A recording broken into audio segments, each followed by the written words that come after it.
Vancouver, British Columbia. She has passed her days painting flowers, conferring with her lawyers, reading books and improving her English, ensconced in 2 different multi-million-dollar mansions in exclusive sections of Vancouver. But on Friday, after the city experienced a rare snowstorm, Meng Wanzhou, the Huawei chief financial officer detained in Vancouver and awaiting an extradition hearing on fraud charges, could be seen playfully throwing a snowball outside her house. Then she spotted a photographer. Her smile turned into a frown. In the 13 months since Ms. Meng, 47, was arrested at the Vancouver airport, her life has been circumscribed by the terms of her $10 million bail. On Monday, it entered a new phase when her extradition hearing formally began. This part of the hearing, which could last a week, will examine whether the crime Ms. Meng is accused of constitutes a crime in Canada, a prerequisite under Canadian law for her extradition to proceed. This is known as the legal concept of double criminality. The United States, in a January 2019 indictment, charged, among other things, that Ms. Meng had deceived 4 banks into clearing transactions in Iran through Skycom, a subsidiary, violating American sanctions against Iran. Prosecutors say Ms. Meng lied to representatives of the bank HSBC in 2013 about Huawei's relationship with Skycom, telling them it was a partner when it was, in fact, a subsidiary. That put HSBC at risk of sanctions. On Monday, at the beginning of the proceedings, Richard Peck, a member of Ms. Meng's defense team, said the case should be dismissed because it was founded on the accusation of breach of United States sanctions against Iran, sanctions that Canada does not accept. The claim of fraud, he said, was a facade. In the courtroom, Ms. Meng, sitting in a bulletproof defendant's box at the back of the court, appeared composed and smiling as she conferred with her legal team. If her case goes ahead, the court will also hear her lawyer's arguments that her rights were violated when she was arrested. Ms. Meng's arrest has pushed Canada into the center of a tense diplomatic battle between China and the United States. President Trump once said he might consider interceding in the case if that helped him reach a trade deal with China. In what many called a retaliation for the arrest of Ms. Meng, one of China's most prominent business executives, China has arrested 2 Canadians, accused them of espionage and detained them in secret jails, deprived of access to lawyers and their families. It is unclear when a final ruling in Ms. Meng's extradition case will be made. In the meantime, she could face many more months in Vancouver. Vincent Pang, a Huawei board member and longtime friend of Ms. Meng's, visits her about once a month.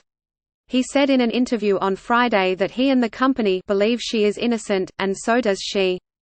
Nevertheless, Mr. Pang said, Ms. Meng is facing enormous emotional stress because of the uncertainty about her future and from being separated for long periods from her 4 children, all of whom live in China. He said her 2 youngest children were in Vancouver schools at the time of her arrest, which upended their lives. She feels sorry for her family. Mr. Pang said. According to one of the security guards monitoring her house, her family came to see her during the Christmas holidays. Her mother and husband have taken turns keeping her company. Ms. Meng lives in a 7-bedroom gated mansion in Vancouver's exclusive Shaughnessy neighbourhood, valued at about $14 million Canadian dollars. Under the terms of her bail, she is able to travel relatively freely about the city, although she has an 11 p.m. curfew and a GPS tracker around her ankle. Her bail conditions, which give her the freedom to go shopping, are in stark contrast with the 2 Canadians detained in China, and have been criticized in Canada. But she seldom leaves the house, said one of 2 unarmed guards, who was standing near a makeshift tent outside Ms. Meng's mansion on Friday. When she does, he said, it is usually to meet with her lawyers. Mr. Pang said that while Ms. Meng lived in a mansion, it was effectively a gilded cage. He said she had lost a lot of weight. It's not about how big her home is but what's in her heart, he said, adding, she feels trapped. Despite entreaties by him and others' friends to go out more, Ms. Meng prefers to stay at home, Mr. Pang said. If you're detained, you don't feel like shopping or eating, he said. Still, on one occasion, Ms. Meng was spotted browsing at Holt Renfrew, the luxury retailer. And on China's National Day, she wore a bright red Gucci dress to court, adorned with an enamel Chinese flag pin. Ms. Meng has hired an A-list legal team led by David Martin, one of Canada's most high-powered lawyers, who specialises in white-collar crime. He has argued cases at the country's Supreme Court and has defended members of foreign governments and ultra-rich captains of industry seeking to avoid extradition. While Ms. Meng retains her Chief Financial Officer title at Huawei and continues to take a role in the business, Mr. Pang said her responsibilities had been significantly scaled back, given that Shenzhen, where Huawei has its headquarters, is 16 hours ahead of Vancouver. In December, on the first anniversary of her arrest, Ms. Meng wrote a reflective letter, published on Huawei's website, in which she said she had experienced moments of fear, pain, and disappointment, but also acceptance. "When I was in Shenzhen, time used to pass by very quickly," she wrote. She continued, "Right now, time seems to pass slowly."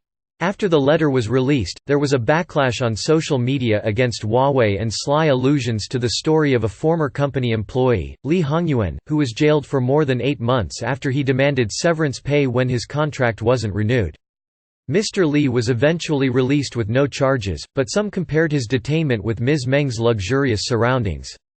In recent interviews with international news outlets, Ms. Meng's father, Ren Zhengfei, who is Huawei's billionaire founder, suggested that her detention had brought the two closer together. Before her arrest, Mr. Ren said, Ms. Meng rarely called or texted him. Now the two speak regularly by phone.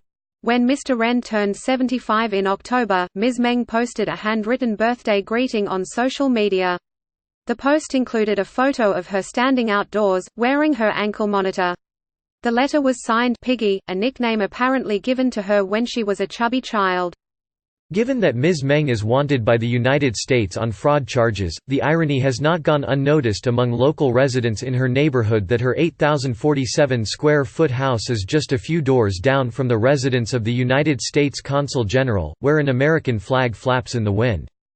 A short walk away is the hulking Consulate General of the People's Republic of China. Ji Jiahao, 22, came to Vancouver from Shanghai to study English and lives in a mansion on the same street as Ms. Meng. He said Ms. Meng had not broken any laws and should be released. "Canada has always been the little brother of United States," he said. "It does whatever the United States does." Hayden Rubinson, a doctor who works in the area, said Ms. Meng's bail conditions showed that Canada was a humane country. But he said they did spur some resentment in a city with a vast economic gaps. "It's hard for people to see foreigners living with so much wealth," he said, "when people in Vancouver are struggling to make ends meet." Tracy Sherlock and Winston Zito contributed reporting from Vancouver, and Raymond Zhang from Beijing.